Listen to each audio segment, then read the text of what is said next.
السلام علیکم ورحمۃ اللہ وبرکاتہ۔ ناظرین، امید ہے کہ آپ سب خیر و عافیت سے ہوں گے۔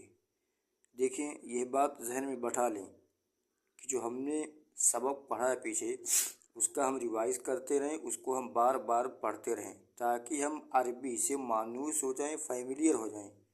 کیونکہ جب آدمی کسی بھی چیز سے، کسی بھی سبجیکٹ اور فن سے جب فیملیئر اور مانوس ہو جاتا ہے تو پھر وہ کتاب، وہ سبجیکٹ اس کے لیے پڑھنا آسان ہو جاتا ہے۔ کتنا بھی مشکل سبجیکٹ ہو، جب آدمی فیملیئر ہو گیا تو وہ اس کے لیے پڑھنا آسان ہو گیا۔ اور جب آدمی فیملیئر اور مانوس نہیں ہوتا ہے کسی بھی سبجیکٹ سے، کسی بھی فن سے، چاہے وہ کتنا ہی آسان ہو، تو اس کے لیے وہ پڑھنا پھر مشکل ہو جاتا ہے۔ اس لیے آپ سے ریکویسٹ ہے کہ آپ پریویس لیسن کو، پچھلے اسباق کا بھی ریوائز کرتے رہیں تاکہ عربی لینگویج سے فیملیئر اور مانوس ہو جائیں۔ ٹھیک ہے نا؟ تو آئیے آج کا سبق ہم شروع کرتے ہیں۔ دیکھیں، آج کا سبق جو ہے یہ بتایا جائے گا آج کے سبق میں کہ ہمیں قرآن پڑھتے پڑھتے کہاں ٹھہرنا ہے، کہاں نہیں ٹھہرنا ہے اور کیسے ٹھہرنا ہے، اسی کے بارے میں آج کا سبق ہے۔ تو آئیے سبق کو ہم شروع کرتے ہیں۔ بسم اللہ الرحمن الرحیم۔ تختی نمبر 26 علامات وقف۔ علامات کے معنی سمبلس، نشانیاں، وقف کے معنی ٹھہرنے کے۔ وقف کے معنی ٹھہرنا، یعنی قرآن پاک پڑھتے پڑھتے کس طرح اور کہاں ٹھہرے، کہاں نہ ٹھہرے، اس کے لیے نیچے لکھی ہوئی علامات قرآن مجید میں جگہ جگہ بنی ہوئی ہیں۔ علامات دیکھیے، اس طرح سرکل بنا ہوا ہوگا، تو اس طرح آپ کیا کہتے ہیں، اس علامت کو آیت کہتے ہیں۔ یہاں ٹھہرنا چاہیے، یعنی یہاں پہ ٹھہرنا کیا ہے، مست ہے۔ 5 بنا ہوا ہوگا، آیت کو فی مثل آیت کے حکم کی ہے۔ میم بنا ہوا ہوگا آیت کے لاسٹ میں یا پھر ان دو آیتوں کے بیچ میں، یہ وقف لازم کی علامت ہے، اس پر ٹھہرنا ضروری اور اہم ہے۔ تا بنا ہوا ہوگا تو وقف مطلق کی علامت ہے، اس پر ٹھہرنا چاہیے۔ کیا کہہ رہے ہیں، ٹھہرنا چاہیے یہاں پر۔ جیم وقف جائز کی علامت ہے، یہاں ٹھہرنا بہتر ہے۔ کیا ہے، یہاں ٹھہرنا بہتر ہے۔ زا، یہاں ٹھہرنے کی اجازت دی گئی، یعنی اگر زا بنی ہوئی ہے دو آیتوں کے بیچ میں یا آیت کے بیچ میں تو کہہ رہے ہیں یہاں پر ٹھہرنے کی اجازت ہے، ٹھہر سکتے ہیں۔ سواد، یہاں ملا کر پڑھنا چاہیے، لیکن اگر کوئی تھک کر ٹھہر جائے تو رخصت ہے، یعنی کوئی بات نہیں، حرج نہیں ہے۔ قاف، یہاں ٹھہرنے میں کوئی حرج نہیں ہے۔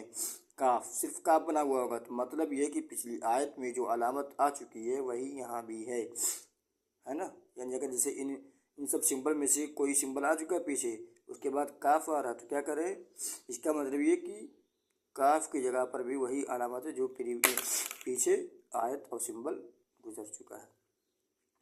مع، یعنی ڈاٹ، 3 ڈاٹ ہوں گے، ہے نا؟ یہ معانقہ کی علامت ہے۔ دو جگہ 3 نقطے لکھے ہوتے ہیں، ان میں سے ایک جگہ ٹھہرے اور جگہ ملا کر پڑھے۔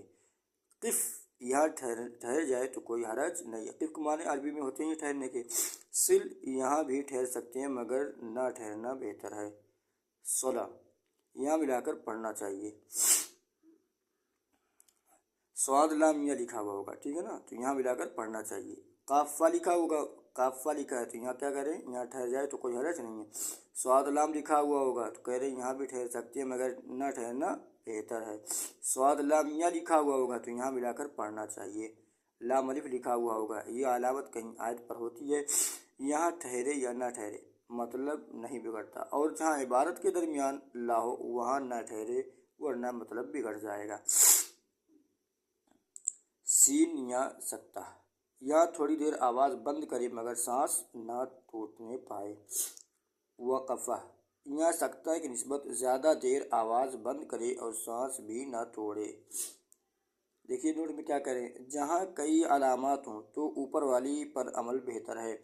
آیت کے بیچ میں اگر سانس ٹوٹے تو اس کلمہ کے آخری حرف کو ساکن کر کے سانس توڑے، پھر کچھ پیچھے سے لوٹا کر پڑھیں۔ تو دیکھیے، یہ آج کے جو سبق ہیں، آج کے سبق میں جو بتایا گیا یہ بہت قیمتی ہے، بہت اہم اور امپارٹنٹ ہے، اس لیے اس کو ہم، یہ تو ہے نہیں کہ ایک مرتبہ پڑھ کے یہ آپ کو ساری باتیں سمجھ میں آ جائیں گی۔